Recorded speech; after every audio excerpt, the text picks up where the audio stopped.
नमस्कार बच्चों, ये सेट नंबर 2 आज लेकर आपके लिए आए हैं।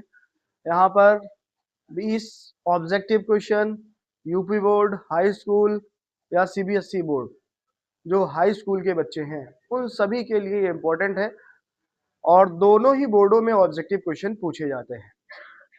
और आप लोगों को मैंने कहा है कि 20 सेट में मॉडल पेपर दूंगा और वहीं से आपके ऑब्जेक्टिव क्वेश्चन आपको मिल जाएंगे बोर्ड एग्जाम में। तो क्वेश्चन नंबर पहला देखते हैं हम लोग। यहाँ लिखा हुआ है, किसी वस्तु का वास्तविक एवं बड़ा प्रतिबिंब बनाने के लिए उसे अवतल दर्पण के किस स्थिति में रखना होगा।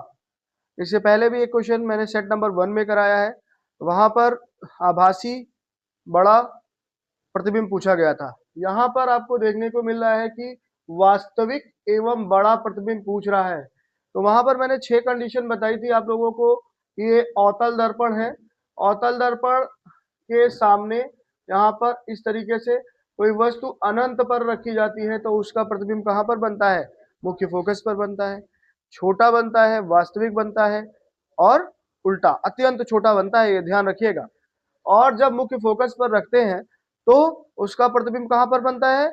अनंत पर बनता है, बड़ा बनता है और वास्तविक बनता है, और उल्टा भी रहता है। तो यहाँ पर आपसे पूछ भी रहा है वास्तविक एवं बड़ा प्रतिबिंब, तो यहाँ पर पहला ऑप्शन दे रहा है वक्रता केंद्र पर। नहीं, वक्रता केंद्र पर जब कोई वस्तु रखी जाएगी अवतल दर्पण के सामने तो उसका प्रतिबिंब वक्रता केंद्र पर ही बनेगा, और जितनी वस्तु की लंबाई है उसी लंबाई के आकार का प्रतिबिंब भी बनेगा और वास्तविक होगा। तो ऑप्शन नंबर ए नहीं होगा। सी और एफ के बीच, जब सी और एफ के बीच में कोई वस्तु रखी जाती है तो सी के परे प्रतिबिंब बनता है, और उस दशा में प्रतिबिंब जो है बड़ा आपको देखने को मिलेगा। और जो है पी पर रखेंगे तो पी पर तो आप रख भी नहीं सकते, तो ऑप्शन नंबर ये यहाँ पर पी का मतलब ध्रुव है। यहाँ पर पी और एफ के बीच जब रखते हैं तो आभासी बनता है, वास्तविक नहीं बनता है। तो यहाँ पर एक ऑप्शन ऐसा दिख रहा है जो बी ऑप्शन है, वहां पर सी और एफ के बीच जब आप प्रतिबिंब को वस्तु को रखेंगे तो आपको जो है वो वस्तु का प्रतिबिंब जो होगा वो बड़ा दिखाई देगा, वास्तविक दिखाई देगा, और उल्टा होता है। लेकिन यहाँ पर उल्टा नहीं पूछा गया, तो ऑप्शन नंबर यहाँ पर बी सही हो जाएगा। फिर बात करें लेंस की क्षमता की इकाई क्या होती है। लेंस की क्षमता P बराबर आपने क्या पढ़ा है? F by 1/f। ये F किसमें? मीटर में हो तो, नहीं तो 100/f सेंटीमीटर में आप लिख सकते हो। तो यहाँ पर फोकस दूरी है, फोकस दूरी की मात्रक जो है वो मीटर में होते हैं, तो यहाँ पर 1/, है तो यहाँ से क्या हो जाएगा? प्रति मीटर ऑप्शन सही हो जाएगा। तो ऑप्शन नंबर बी सही हो जाएगा। एक श्वेत प्रकाश किरण जब किसी प्रिज्म से गुजरती है तब उसमें अलग अलग विक्षेपण होता है, सबसे अधिक विचलन किस रंग के लिए होता है? दो तरीके के क्वेश्चन पूछे जाते हैं। एक पूछा जाता है कि सबसे अधिक तरंग वेवलेंथ किसकी होती है, तो वहां पर आप ऑप्शन क्या लगाएंगे? रेड कलर के लिए, लाल रंग के लिए जो तरंगदैर्घ्य है वो सबसे अधिक होती है। जबकि विचलन जो है सबसे अधिक देखने को किसमें मिलता है? बैगनी रंग में देखने को मिलता है। यहाँ पर विचलन जो है हरा, पीला, लाल अगर ऑप्शन देखें तो उनमें सबसे अधिक जो विचलन देखने को मिलेगा वो बैंगनी रंग में देखने को मिलेगा। तो ऑप्शन नंबर यहाँ पर डी सही हो जाएगा। तो ये क्वेश्चन आप ध्यान रखिएगा कि क्या पूछ रहा है, विचलन पूछ रहा है या फिर जो है आपसे जो है वेवलेंथ के बारे में पूछ रहा है। प्रिज्म क्या है? प्रिज्म एक त्रिकोण आकार का होता है जिससे श्वेत प्रकाश गुजरती है, तो वो जो है उन श्वेत प्रकाश को 7 कलरों में विभक्त कर देता है, जिसका लिए आप कोड पढ़ चुके हैं विबग्योर का। ठीक है, तो अगला क्वेश्चन, किसी विद्युत चालक का प्रतिरोध निम्नलिखित में किस बात पर निर्भर करता है? प्रतिरोध की बात अगर करें तो आप देखेंगे कि जो प्रतिरोध है, प्रतिरोध जो है वो प्रतिरोध के लिए जो आपने फॉर्मूला देखा है R बराबर होता है रो L अपॉन A। तो मतलब ये जो R है लंबाई पर डिपेंड करता है। तो ऑप्शन नंबर यहाँ पर पूछ क्या रहा है? मैंने पहले आपको कहा था कि नहीं अगर वर्ड लगा हुआ है तो आप उसको तुरंत सर्किल कर लेंगे, ऐसे क्वेश्चन अक्सर गलत होते हैं। तो L पे डिपेंड करता है, ऑप्शन नंबर ये सही नहीं होगा। ये घनत्व है, यह क्या चीज है? घनत्व है। घनत्व पर भी निर्भर करता है, तो ये भी ऑप्शन नहीं सही होगा। यहाँ पर देख लें आप, घनत्व, तो ये फॉर्मूला लिखा है। यहाँ पर क्रॉस सेक्शन एरिया, अनुप्रस्थ काट का क्षेत्रफल, इन पर भी ये आर डिपेंड कर रहा है, तो ये भी ऑप्शन नहीं सही होगा।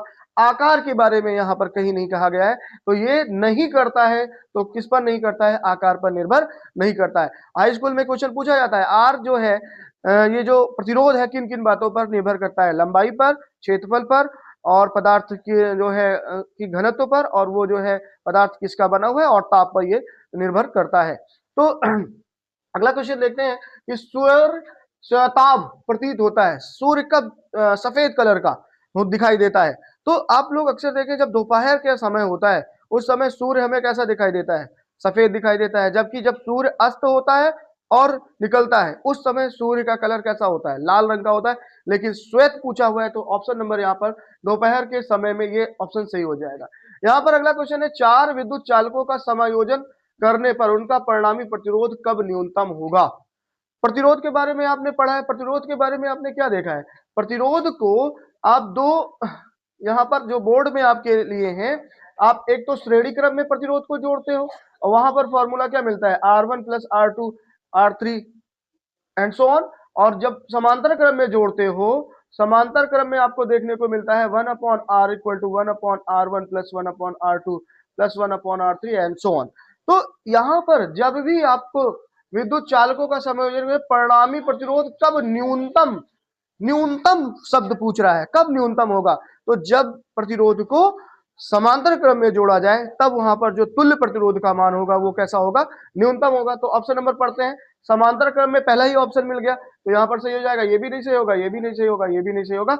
आवेश का मात्रक, बहुत बढ़िया क्वेश्चन, आवेश का मात्रक सेट नंबर 1 में जो है आवेश जो है, मैंने वहां पर पूछा था, 1 कूलाम आवेश जो है वो उसमें इलेक्ट्रॉनों की संख्या कितनी होती है, तो वहां पर मैंने आपको बताया था 6.25 × 10 की पावर 18 इलेक्ट्रॉन होते हैं एक कूलाम आवेश में। तो यहाँ पर अब क्या कर दिया गया, क्वेश्चन पूछा गया आपसे कि कूलाम किसका मात्रक है, तो कूलाम किसका मात्रक, सॉरी आवेश, आवेश ऑप्शन, आवेश का मात्रक पूछ रहा था कि आवेश का मात्रक क्या है, तो कूलाम ऑप्शन लगा। एम्पियर जो है किसका मात्रक होता है, धारा का मात्रक होता है।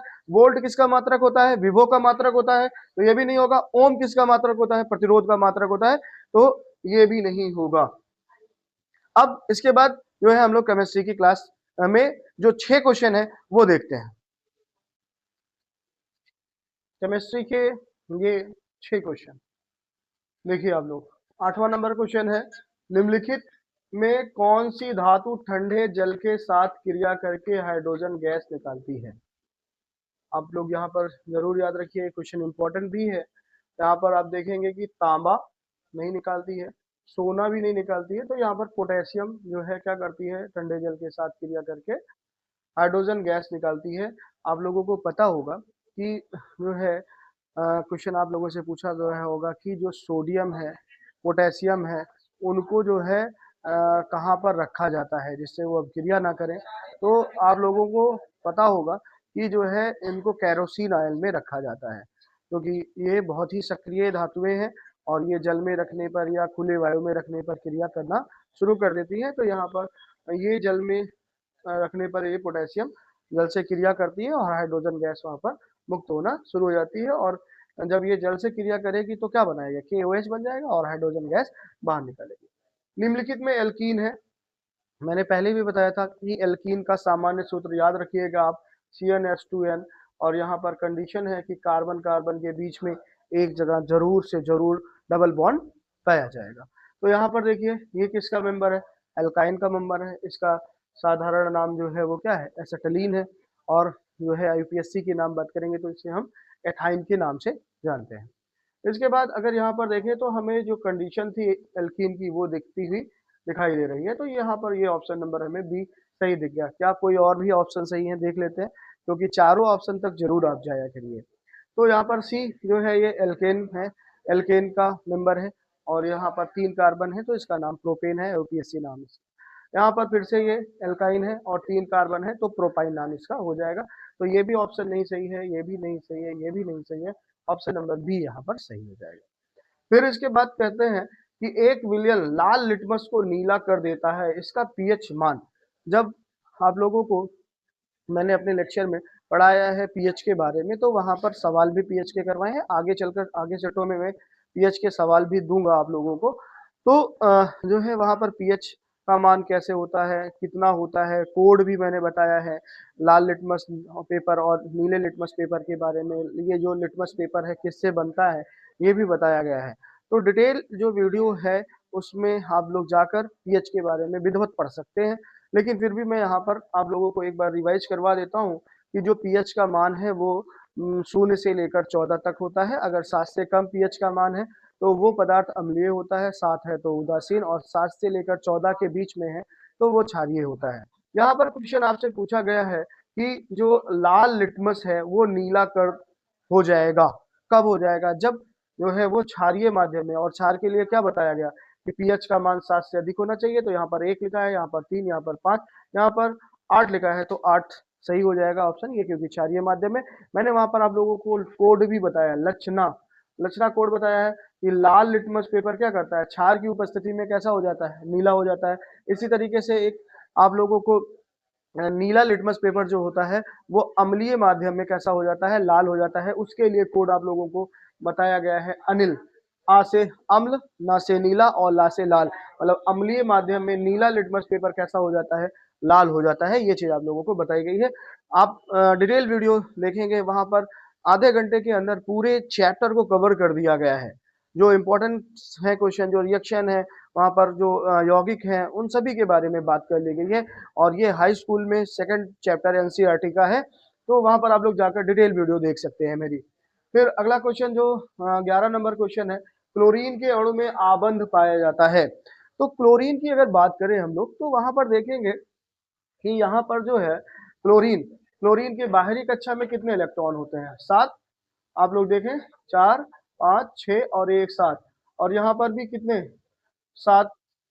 तो 2 अणु हैं क्लोरीन के। यहाँ पर जो है अब इसको चाहिए कितने इलेक्ट्रॉन, एक, इसको भी चाहिए 1 इलेक्ट्रॉन। तो ये क्या करेगा, बराबर की साझेदारी कर देगा, और इस वजह से यहाँ पर 1 इलेक्ट्रॉनों की संयोजी आबंध बन जाएंगे। तो ऑप्शन नंबर यहाँ पर बी सही हो जाएगा।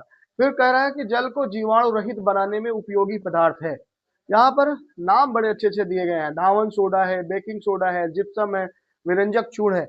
इसी चैप्टर में यहाँ पर अम्ल, क्षार और लवण की पहचान आप लोगों का जो चैप्टर है एनसीईआरटी का दूसरा चैप्टर है, यहीं पर आप लोगों को पढ़ाते समय मैंने सिखाया है कि धावन सोडा का जो है फॉर्मूला क्या होता है, उसका अणुसूत्र क्या होता है, इसको कैसे बनाया जाता है, इसकी रासायनिक गुण क्या है, इसके उपयोग क्या है। तो वैसे यहाँ पर थोड़ी सी बात बता देते हैं आप लोगों को। धावन सोडा जो है Na2CO3 10H2O डेकाहाइड्रेट होता है। और यहाँ पर बेकिंग सोडा का फॉर्मूला जो है वो ये इसका Na2CO3 इंटू 10H2O होता है। और यहाँ पर बेकिंग सोडा का जो फॉर्मूला है NaHCO3 फॉर्मूला बन जाएगा। और यहाँ पर जिप्सम का फॉर्मूला है CaSO4 इंटू 2H2O। और इसी जिप्सम से क्या बनाया जाता है, CaSO4 इंटू हाफ H2O बनाया जाता है, जिसे हम पीओपी कहते हैं। पीओपी का उपयोग भी वहां पर मैंने पढ़ाया है। फिर आप जो है विरंजक चूर्ण के बारे में बात करेंगे। विरंजक चूर्ण यहाँ पर CaOCl2, विरंजक चूर्ण का जो फॉर्मूला है CaOCl2 है। और विरंजक चूर्ण जिसे आप ब्लीचिंग पाउडर के नाम से भी जानते हो, और जब ये जल से क्रिया करती है तो वहां से क्लोरीन गैस निकलती है। और इसके अलावा यहाँ पर क्वेश्चन आपसे पूछ रहा है कि रोगाणुओं को जो जनित होते हैं उनको मार देता है, जो सूक्ष्म जीवों को मार देता है, बैक्टीरिया वगैरह को, तो ये वही चीज है विरंजक चूर्ण। ये क्या करता है, ये जीवाणुओं को मार देता है। इसके अलावा फिटकरी भी है, पानी को साफ करने के लिए फिटकरी का भी उपयोग किया जाता है। इसी तरीके से अगला क्वेश्चन है कि जो है जिन अभिक्रियाओं में आयनों के विनिमय से नए यौगिक बनते हैं उन्हें कहा जाता है। तो यहाँ पर आप देखेंगे प्रतिस्थापन अपक्रिया नहीं होगी, आयनों का विनिमय हमेशा द्वि विस्थापन अपक्रियाओं में देखने को मिलता है। तो संयोजन अपक्रिया भी नहीं होगी, वियोजन भी नहीं होगी, यहाँ पर द्वि विस्थापन अपक्रिया देखने के लिए ऑप्शन सही हो जाएगी। यहाँ पर आप लोग देख सकते हैं द्वि विस्थापन अपक्रिया। बायो के ये 7 क्वेश्चन है। यहाँ पर पादप में जाइलम का कार्य क्या है, तो जाइलम का कार्य होता है जल का वहन करना, और फ्लोएम का काम क्या होता है, फूड को लेकर जाना। तो जा से जल, जा से जाइलम, मतलब जाइलम का कार्य जल को ले जाना, और फा से फूड, फा से भोजन, फ्लोएम, तो वो फ्लोएम को लेकर जाएगा। तो यहाँ पर ऑप्शन क्या सही हो जाएगा, ए ऑप्शन सही हो। स्वपोषी पोषण के लिए क्या होता है, स्वपोषी पोषण पौधे करते हैं, और उनके लिए कार्बन डाइऑक्साइड, जल, क्लोरोफिल, सूर्य का प्रकाश सभी जरूरत होते हैं। तो ऑप्शन नंबर डी यहाँ पर सही जाएगा। हाइड्रा में अनुकूल परिस्थितियों में अलैंगिक जनन कैसे होता है? तो मुकुलन के द्वारा होता है। ये चीज आप लोग नोट कर लीजिएगा, इसके बारे में डिटेल बताया गया है सेट नंबर 1 में। परागकण किसके अंदर होते हैं? तो परागकण क्या होता है? मेल पार्ट होता है, और ये कहाँ पर पाए जाते हैं? पराग कोश के अंदर पाए जाते हैं। तो ऑप्शन नंबर ए यहाँ पर सही हो जाएगा। इसके बाद मानव वृक्क की इकाई क्या होती है? मानो जो किडनी है वो जो है उसकी इकाई नेफ्रॉन होती है। न्यूरॉन किसकी इकाई है? ये मानो जो है मस्तिष्क की इकाई है। मानव में लार ग्रंथियों की संख्या जो होती है वो 3 जोड़ी होती है। आप इसका डिटेल तीनों जोड़ियों के नाम आप मेरे डिटेल लेक्चर में देख सकते हैं, वहां पर मैंने पाचन के बारे में आपको पढ़ाया है।